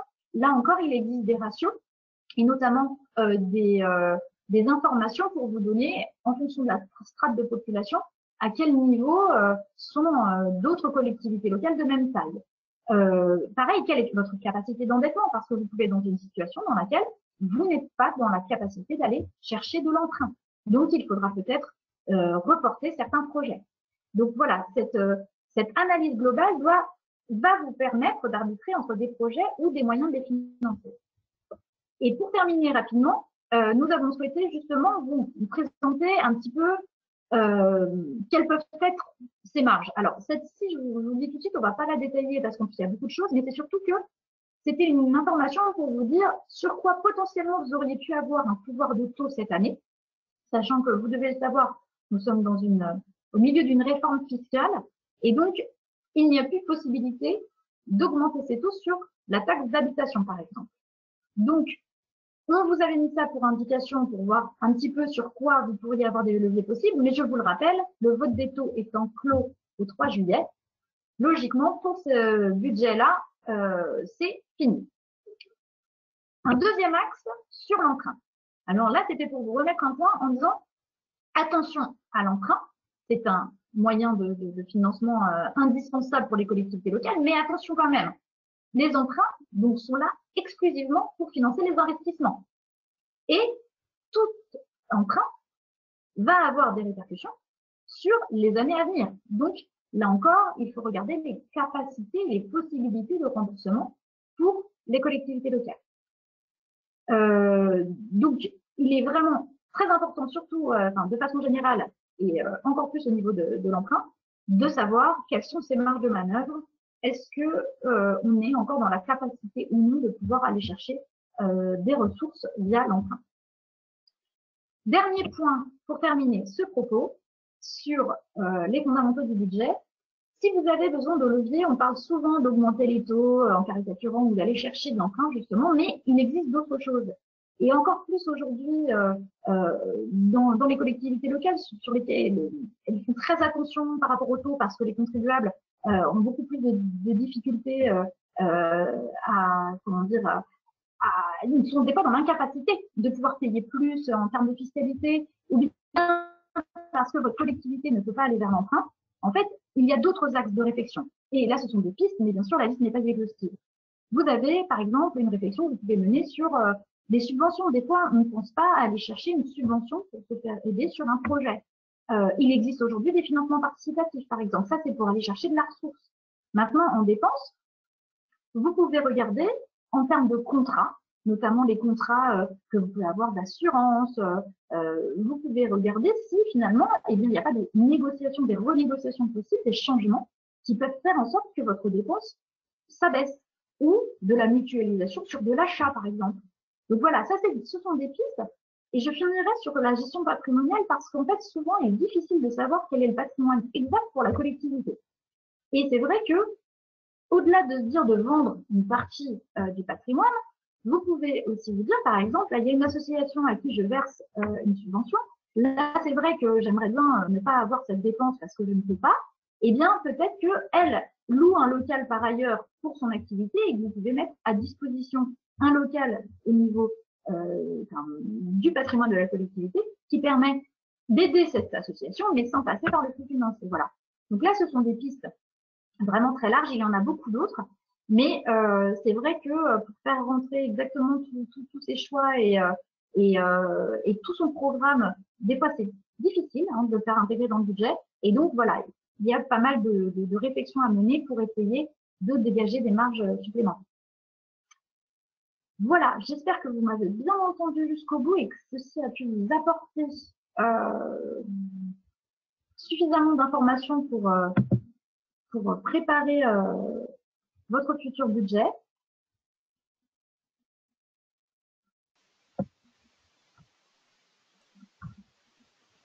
On les a perdus.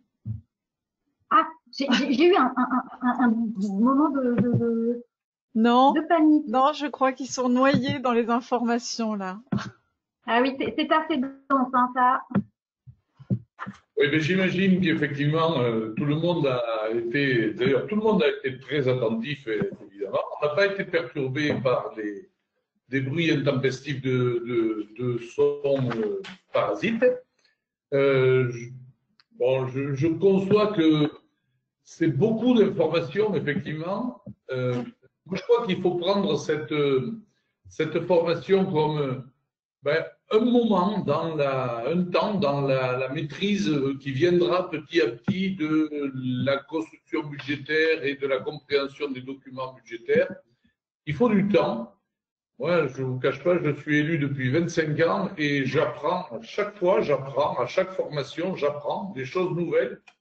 Donc, voilà, faut pas vous décourager. C'est sûr que c'est compliqué, c'est assez technique, c'est complexe.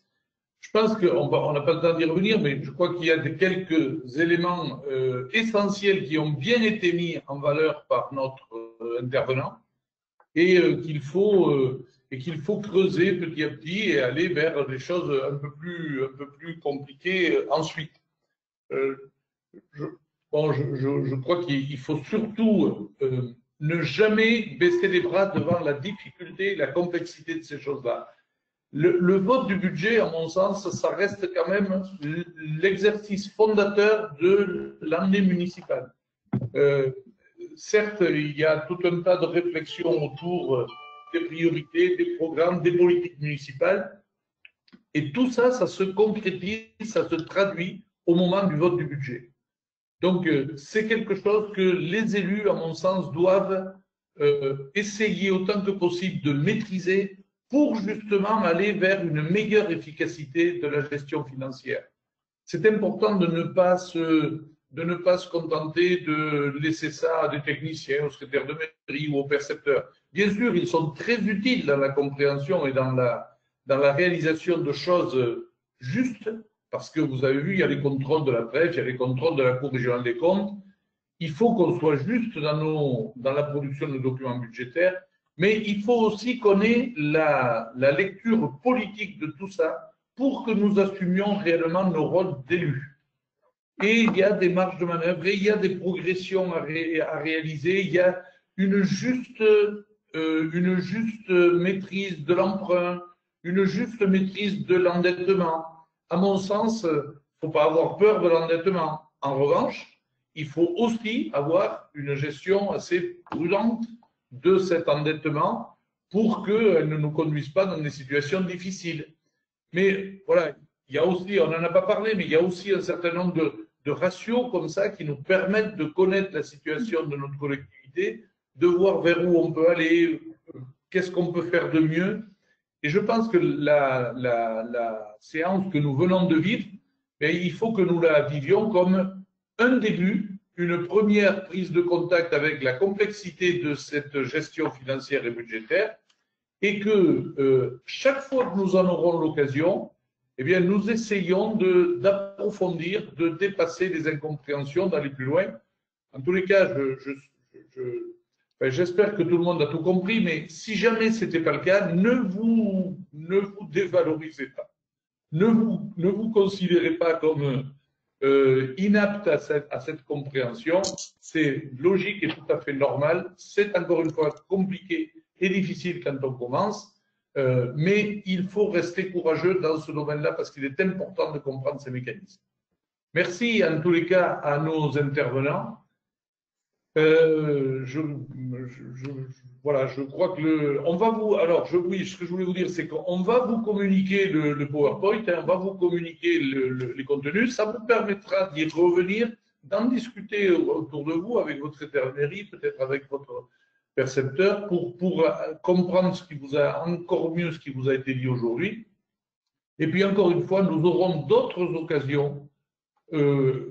Dans des réunions physiques sans doute, peut-être aussi à nouveau en visio, de revenir sur cette gestion budgétaire. On avait fait déjà des choses l'année dernière, on recommencera, on y reviendra de manière peut-être plus pratique, avec des exemples très concrets et avec la possibilité aussi, ce qui nous manque aujourd'hui, je le conçois, mais de poser des questions, de répondre à des questions. On aura un exercice, c'est le 10, c'est pas le 3. Hein. Le 31. Pardon, oui. On aura déjà un prochain rendez-vous, c'est le 31 octobre, on aura les universités des maires, toujours avec Mairie de Ville, où on aura un temps consacré aussi à cette gestion financière. Je ne voudrais pas terminer sans vous dire que l'Assemblée générale de notre association est fixée au 10 octobre. Elle aura lieu à Aurillac. C'est un temps important de la vie de notre association et soyez auprès de vos maires, de vos collègues, des porte-paroles de cette date parce que bien sûr on va communiquer, on va vous envoyer d'autres informations et des invitations, mais c'est un temps fort auquel on souhaite que les communes et les EPCI soient présents. Est-ce que voilà, je vous redonne la parole. Je me permets juste parce que j'ai oublié de vous le dire, mais il se trouve que si on arrive à récupérer les coordonnées, alors peut-être de les envoyer à l'AD, je ne sais pas comment on va faire, mais nous vous proposons de vous envoyer, alors attendez, je vais mettre ça. Donc vous voyez, c'est un peu de la pub, hein, mais vous avez le droit de vous mettre le plan comptable dans votre poche. Je vous ai parlé de nomenclature. Ce plan comptable là, en fait, quand vous les récupérez sur Internet, c'est des feuillets, on les retourne tellement dans tous les sens qu'en règle générale, ils finissent en charpie parce que vraiment, on les retourne dans tous les sens. Eh bien, nous, on les a remis. Alors, il n'y a que ça dedans, hein. C'est pas de la pub, hein, vous inquiétez pas, c'est juste sur la première page. Vous avez un plan comptable, nous, on peut vous en envoyer. Et c'est vraiment beaucoup plus simple d'utilisation de pouvoir tourner les pages comme ça dans tous les sens. Ils sont très, très pratiques. Je vous dis que j'en use, enfin, j'en use pas plusieurs parce qu'ils tiennent bien, hein, mais je les utilise quotidiennement. Et donc, on peut en envoyer soit à l'AD, mais ou sinon récupérer des mails ou des coordonnées pour pouvoir les envoyer au maire qui le souhaiterait. Parce que voilà, c'est vraiment que le plan comptable, hein, mais c'est la Banque Postale qui a décidé d'en remettre à ce format-là. Parce que, enfin, je sais pas si vous en avez un, Monsieur le Président, mais en tout cas, c'est très, très casse-pied de les avoir sous format papier. Voilà, la mairie 2000 aussi, ils en ont. Et voilà, donc c'est vraiment très pratique, hein, je vous dis, parce que vraiment, c'est l'outil à avoir sur son bureau et on peut vous en envoyer si vous le souhaitez. Voilà. On va en envoyer à l'association des maires du Cantal qui pourra envoyer aux participants, justement. C'est vrai que c'est très bien fait, c'est très pratique, hein, le plan comptable. Et puis, Monsieur Montin, c'est vrai, en 1h30, on peut pas, c'est dense comme information, hein, on peut pas faire tout le budget en 1h30, donc on pourra proposer des sessions plus longues et plus concrètes, et j'espère également physiques, qu'on puisse enfin se réunir en présentiel, c'est le terme consacré maintenant, qu'on puisse se réunir en présentiel à partir de la rentrée, on verra bien ce que ça donne. Donc voilà. Est-ce que Valérie, vous auriez des... En tout cas, apparemment, ça a été clair pour vous. Je regardais un peu dans le chat, là. Voilà. Valérie, il y a une question pour le guide du maire. Le guide du maire, vous le recevrez. Alors ça, voilà, je vous donne la primeur de l'information. Vous le recevrez courant août un exemplaire sera envoyé en mairie, courant août. Il est déjà en ligne sur le site de l'AMF, je remettrai les liens si vous voulez. Alors oui, les 3 premiers chapitres sont libres d'accès.